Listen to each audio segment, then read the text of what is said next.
What is up, ladies and gentlemen? It's Charles here, aka the Bearded Guru. So in this video I'm going to go over how to set up your Guru timer so that you can utilize this on your product launch pages, on your sales funnels, on your websites, basically anywhere you want to create scarcity throughout your funnels or through your pages.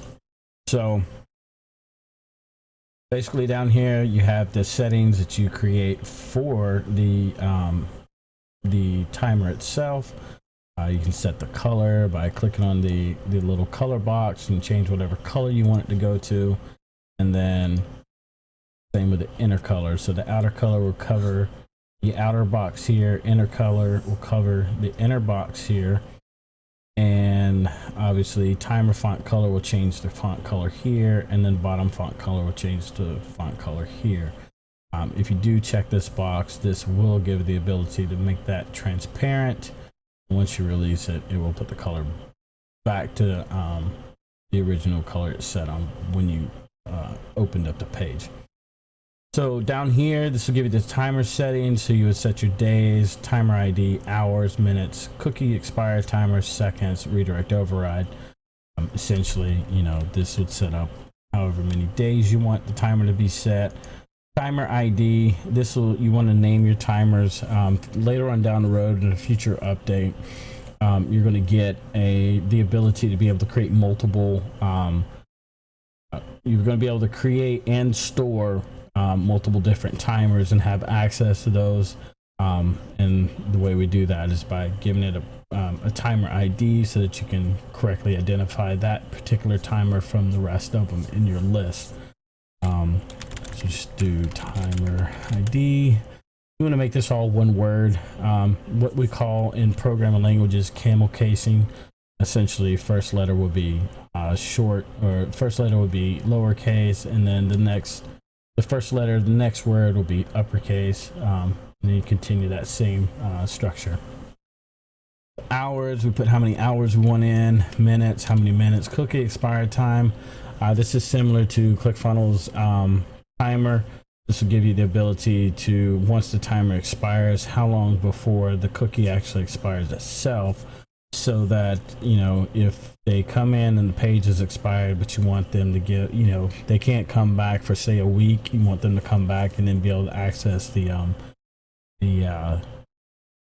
whatever special you got going on. This will keep them from coming back and seeing the information for up to however many days you put here.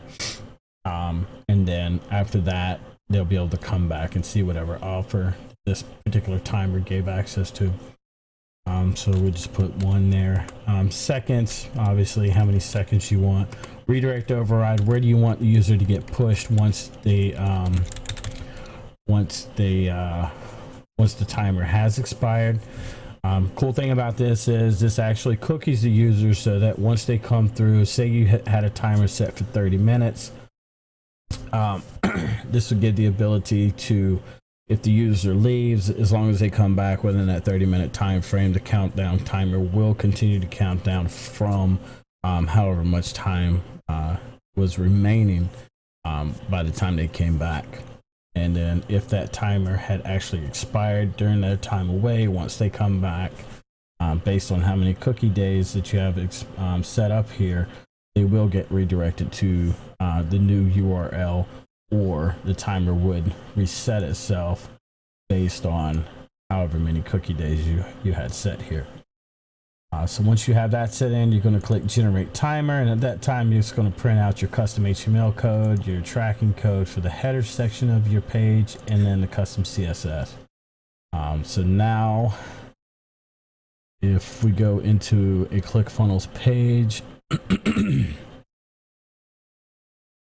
I'm just going to get a page pulled up here.